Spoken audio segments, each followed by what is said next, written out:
and welcome back to the Citizen channel. You're all staying safe and well, and welcome back to I Didn't Know That. We're going to have a look at the Manchester City versus Bournemouth programme from the 4th of November 2023. So if there's any interesting facts or stuff, stuff that I might not have known or you might not have known or have forgotten, any sort of oddities within, of course, a hard copy memory of the game, which is a programme itself, a great programme cover. Again, number one in my list this week. Yes, just in front of Brentford this week, but it's been number one for the last few issues. So my little weekly front cover programme design awards, certainly for when we're at home anyway. Obviously other weeks when we're not at home, obviously someone else is number one, but I'll be doing that throughout the season, see where we end up with. But I'm confident, quietly confident. I'm not saying the inside of it is as good as some of the other programmes, but certainly the covers are a hole in their own, that's for sure. So we're going to have a check inside this anyway, the hard copy memory of the game. Please, if you are new to the channel,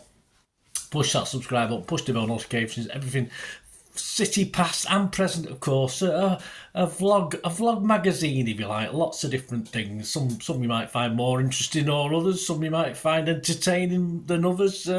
Just pick and choose. See what you think. Your favourite players, your favourite matches, your favourite seasons. You just dip in and dip out whenever you want. So please, if you can push those buttons and you can give us a little like, guys. As the sun comes out here, I'm not used to the sun in here in Altrincham.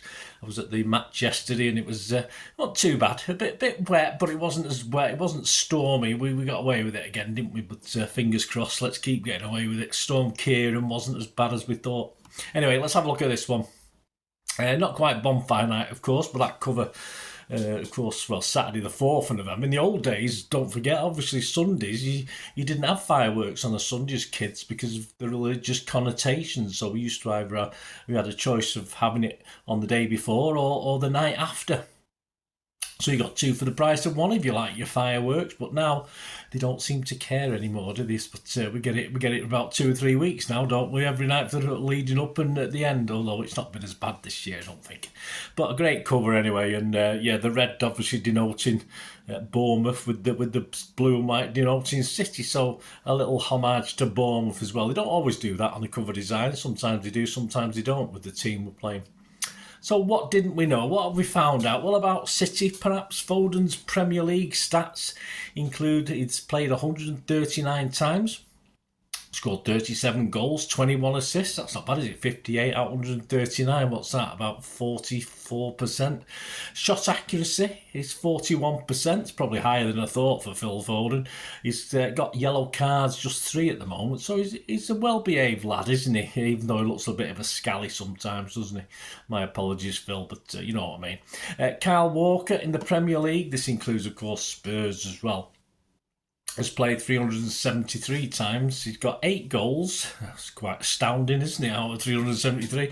And 33 assists. That's not too bad, although his crosses and big chances. He's got 863 crosses and 32 big chances created, 32, but obviously his assists were 33, so somewhere along the line he did better, didn't he? But I don't think there's an XG for that. His tackle success rate, that was quite interesting, 75%. I can believe that because a lot of his tackling is probably getting back just in front of the attacker, isn't it, and getting the ball. So I can believe that's 75%. Julian Alvarez, bit of info on him. He bought his coach. Yeah, his coach when he was a youngster. His team he played for when he was growing up, if you like. He bought when he left. Obviously, when he became famous and he started earning some money, and he left. He bought his old coach a delivery van. There you go. Because that's his job. That was his full-time job, a delivery van driver. So he bought his old coach a new delivery van, so that was nice of him. He had trials with Real Madrid at aged 11, and he could have gone there, but there were restrictions meant he couldn't move to Spain. So that's obviously he ended up as it Boca Juniors he ended up with. But so he did have the opportunity of going to Real Madrid, but he didn't. What was the point of having trials? What was the point of having trials if the restrictions said you couldn't go over to Spain at that age anyway? Must have been some logic in it. I don't know what it was. And of course, you might have known this. I think I've read this and forgot about it before his move, of course. When he used to play on his PlayStation, he would play either as Barcelona or, of course, the greatest team in the world, Manchester City. Yeah, Keith Curl, we'll get back onto him in a moment. He made his home debut against Liverpool on the 21st of August 1991. So we'll have a look at that before we go. Have a little excerpt from it. City quiz, here we go. I'll give you the answer before we finish today. Where did Bournemouth sign City defender Nathan Ake from? Just for a bit of fun. So where did we get him from? I had no idea. I was thinking foreign. So there's a clue for you. It's not foreign. It was an English club, but there you go. So where did Bournemouth sign City defender Nathan Ake from? Gary James in his feature took a look at Pep's first season. Players debut in that season, if you've probably forgotten or might not know, I don't know. You might be new to City, you might not have been around in 16-17. Players debut in that Pep Guardiola season, Nolito, remember him? Stones, Sane, Bravo, what a nightmare he had. Gundo and Jesus, they all debuted that season. And Mike McCarthy, in a similar theme, he looks at 16-17, but he also has a bit of a look at the new badge which was unveiled that we're using to this day, of course. That was unveiled on Boxing Day 2015, and there was plenty of fan events around that launch as well. So, Boxing Day 2015, so that's coming up to 8 years ago. It doesn't seem that long ago, does it, when the new badge came out? Or it does. It does in some ways and doesn't in others. About Bournemouth, a couple of facts about Bournemouth you might not have known. All-time top scorer for Bournemouth is a guy called Ron Eyre with 229 goals. All-time appearance maker is Steve Fletcher, 728 goals. Adam Smith features in the head-to-head with Mr. Walker. He's a right-back. He's in his 11th season with the Cherries. And he was actually at Spurs at the same time as Kyle Walker was, although obviously he wasn't a regular. He went out on loan a lot. And he played this season, for Bournemouth, he scored 5 goals and 11 assists. That's not bad. He's got a 71% tackle success. That's pretty good.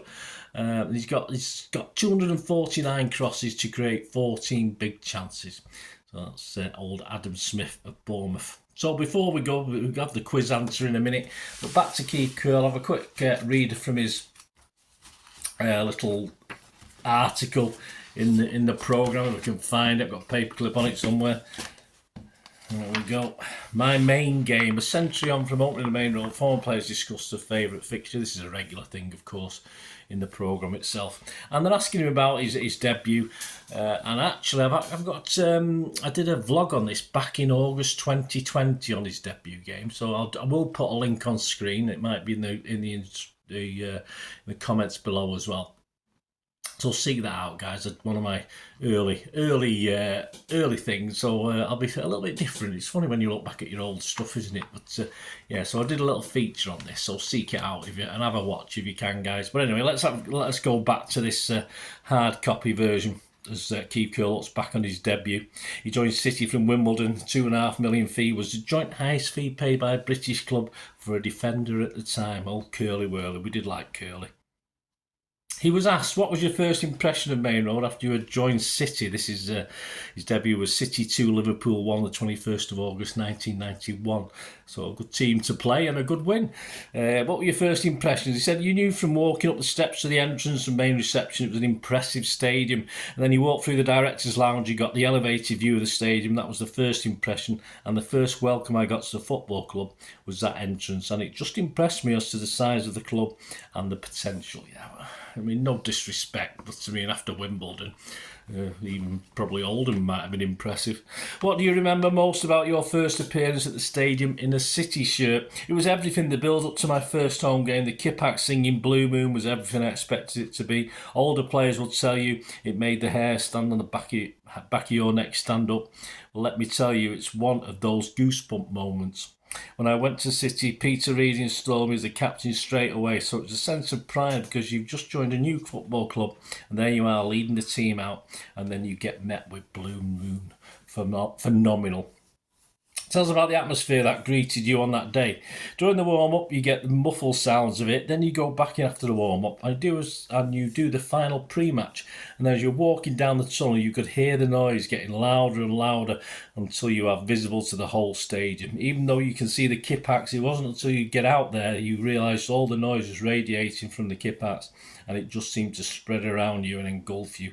The important thing for me was building a relationship with the supporters right away, which happened, and importantly for myself, infrastructure of the club was very welcoming. The things that supporters don't always see are important, like building relationships behind the scenes. When you're made to feel welcome, it's a massive relief, not just in the club, but in Manchester itself. What do you remember about the game itself? He was asked. He said, we were playing against an established Liverpool side that had got threats all over the park. It wasn't just Dean Saunders or Steve McManaman. They have threats all over, but it's a great way to sign on to your career playing against what was one of the leading teams in the division. Davy White scored both of our goals. He was quick, direct and no nonsense. David was similar to myself. I knew I had to play for a big club to get England recognition, and that came for both of us. Yeah, sadly, I think he only got one game, didn't he? The wonderful decision at the time was to play a wholehearted centre back in Keith Curl at right back, and he had a nightmare. I remember watching that game that night. Well, there you go. That's the Keith Curl about his home debut. Before we go, guys, the City quiz. Where did Bournemouth sign City defender Nathan Ake from? Yes, as I said, I was looking for a foreign team, but of course it was Chelsea. So yeah, have you got that? Well done. No prize, but just well done. Hope you enjoyed this. I didn't know that. Let me know any thoughts you've got. Do you get the programme yourself? Let me know anything of interest that you found in it. There's a lot, obviously, dedicated to the British Legion, of course, the Poppy Appeal, etc., etc. And the veterans as well within the programme. So if you haven't got it, get hold of a copy. It's a nice little read. So thanks for joining me. Until we meet again, that's one thing, don't I? Please stay safe, Blues. Come on, City. Bye for now.